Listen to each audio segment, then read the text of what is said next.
Hi friends, mini blog day 11. आज आहे आमचा फॅमिली टाईम. मिस्टर आवरत होते माझे. हे बघा, भाऊ आत्ताशी झोपेतून उठलाय आणि ते माझे पप्पा देवपूजा करून घेत होते. आमची जरा वेळ बोलणं चाललं होतं, तोपर्यंत आले हे माझे काका काकी आणि त्यांचा मुलगा. हे बघा, भावाचं अजून पण आवरलं नव्हतं. मग पप्पांनी दरवाजाला लॉक लावलं आणि आम्ही दोघं वाट बघत बसलो लिफ्ट यायची. मग इथून पुढे झाला आमचा प्रवास सुरू.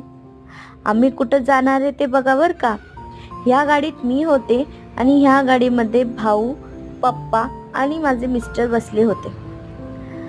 शेवटी एकदाच ठरलं ते आमचे ठिकाण. आम्ही आलो आहे महडला, वर्धविनायकाच्या दर्शनाला. मस्तपैकी दर्शन आता आम्ही घेतो. चला भेटूया नेक्स्ट व्लॉग मध्ये.